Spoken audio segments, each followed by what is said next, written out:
সুন্দর তো। আমি জানি আমি অনেক কিউট, এর জন্যই তো তুমি আমাকে অনেক বেশি ভালোবাসবা। ভাবি আপনি সব কি বলতেছেন? আমি কেন আপনাকে ভালোবাসবো? ভাবি? বাসর ঘরে সে বউকে ভাবি বলা হচ্ছে? এই হাই রে, এখানে কি হইতাছে এগুলা?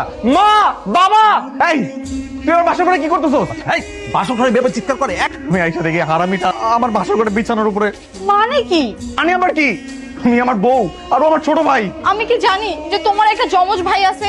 স্বামী দেবর দুইজনের চেহারাই এক, আমি কিভাবে সংসার করব? কি ব্যাপার, তুমি ওকে সব বেড়ে দিচ্ছ, আমাকে বেড়ে দিবা না? আমি তোমার ভাবি, আমাকে আপনি করে বলবে। তুমি এগুলো কি বলতেছো? আমি তোমার স্বামী। আমার না আসলে ভুল হয়ে গেছে, আমি ভুলিয়ে ফেলছি কোনটা স্বামী কোনটা দেব। সাবধানে থাইগো। সাবধানে যেও। সাদা শার্ট কালো প্যান্ট, এখন তো সময় মজা নেওয়ার। এই কি তুমি অফিস গেলে না? নতুন বউটাকে রেখে অফিসে যেতে ইচ্ছে করতেছে না। ভাবলাম আরেকটা দিন অফিস কামাই করি, তোমাকে নিয়ে ঘুরে বেড়াই, ভালো হবে না?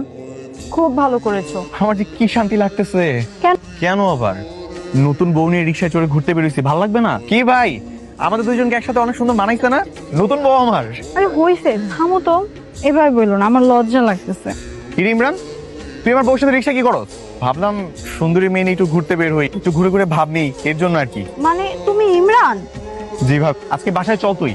মা বাবার কাছে বলো তোর যদি মার না খাওয়াইছে না তারপর দেখিস আমি নিজে তোর হাড্ডি কুটি ভাঙবো। বাবা, এটার বিচার তোমরাই করবা। আমি সকালবেলা অফিসের জন্য বের হয়ে গেছি, আর তখন তোমার ছোট ছেলে আমার মতো করে অফিসিয়াল ড্রেস পরে আমার বউকে এসে বলতেছে অনেক অফিস করতে ভালো লাগে না, এটা বলে আমার বউকে নিয়ে রিক্সা করে ঘুরে বেড়াইছে। ওকে এটা কোনো কাজ করছে? আমি একটু মজা করছি, ভাবির সাথে একটু মজা করতে পারবো না? কিছু একটা হয়ে যেতেও তো পারতো। আরে ভাবি, এমন কিছু হইতো না তো, তার আগে আমি একদম ব্রেক চেপে দিতাম। তোকে আমি খুব ভালো করে চিনি, তোর ক্যারেক্টার সম্পর্কে সবাই ভালো করে জানে।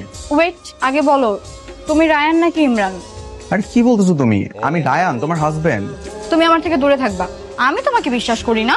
আরে বাবা, আমি কসম খেয়ে বলতেছি আমি রায়ান। যারা খারাপ মানুষ তারাই কসম কেটে মিথ্যা কথা বলে। আরে বাবা, আমি খারাপ মানুষ না, আমি ভালো মানুষ, আমি ইমরান না, আমি রায়ান, আমি সত্যি করে বলতেছি। ঠিক আছে, বিশ্বাস করলাম, কিন্তু ভরসা করলাম না। তুমি রায়ান নাকি ইমরান? আরে বাবা, আমি রায়ান, তোমার হাজবেন্ড। আচ্ছা তাহলে বলো তো, কাল রাতে আমাদের মাঝে কি ছিল? ফুলবালিশ ছিল।